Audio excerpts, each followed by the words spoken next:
Hai teman-teman, Assalamualaikum warahmatullahi wabarakatuh.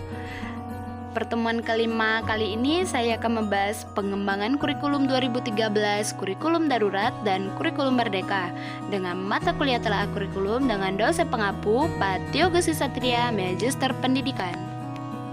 Baiklah, saya akan memperkenalkan nama saya terlebih dahulu. Perkenalkan, nama saya Siska, MPM 521058, kelas 4E, Prodi Pendidikan Guru Sekolah Dasar.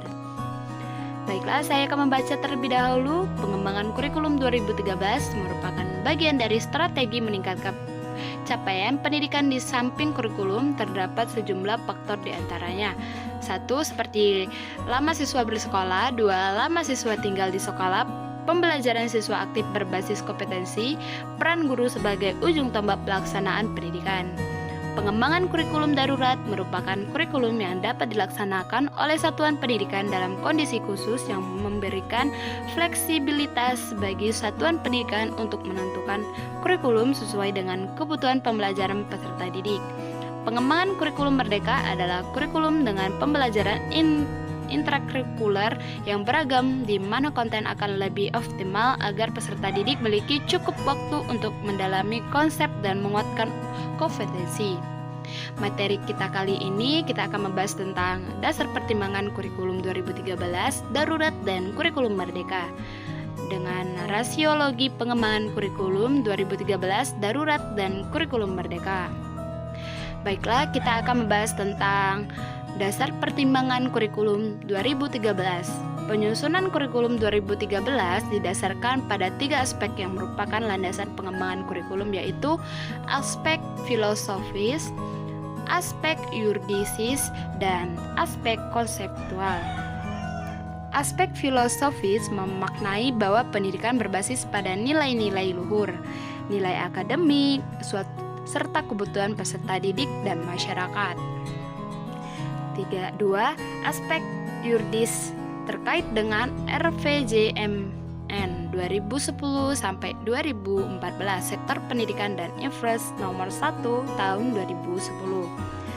Aspek konseptual berarti kurikulum memiliki relevansi, modelnya berbasis kompetensi, tidak hanya merupakan sekadar dokumen dan proses pembelajarannya, mencakup aktivitas belajar serta kesesuaian teknik penilaian dan kompetensi penjenjangan penilaian. Selanjutnya, dasar pertimbangan kurikulum darurat. Kurikulum darurat merupakan kebijakan yang diambil pemerintah melalui Kementerian Pendidikan dan Kebudayaan untuk meringankan kesulitan belajar selama pandemi. Beberapa ketentuan yang harus diperhatikan oleh satuan pendidikan dalam menyusun kurikulum darurat. A. Melakukan modifikasi dan inovasi KTSP sesuai kondisi dalam struktur kurikulum, beban belajar, strategi pembelajaran, penilaian hasil belajar. Misalnya, satu hari dibatas hanya 2 atau 3 mata pelajaran.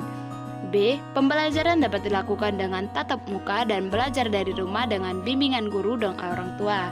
C. Belajar dari rumah tidak harus memenuhi tuntutan kompetensi pada kurikulum, tetapi lebih ditekankan pada pengembangan karakter akhlak mulia, budidaya kemandirian, dan kesalahan sosial lainnya.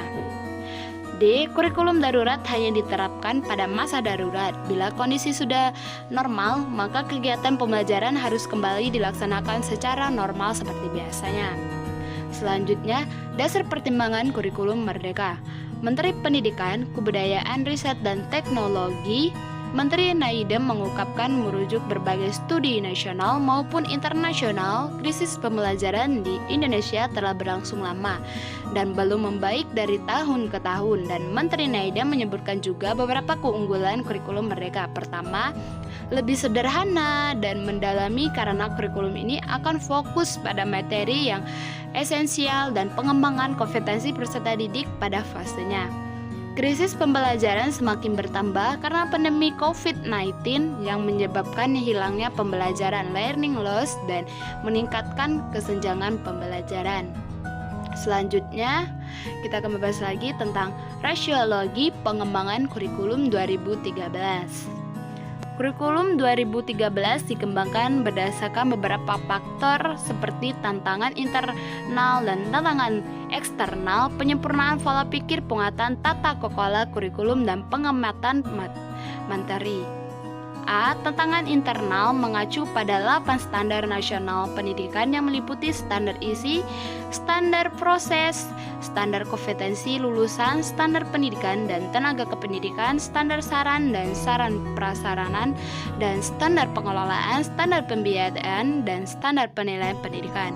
2. Tantangan eksternal antara lain terkait dengan arus globalisasi dan berbagai isu yang terkait dengan masalah lingkungan hidup, kemajuan teknologi dan informasi, kebangkitan industri kreatif dan budaya, dan pengembangan pendidikan di tingkat nasional.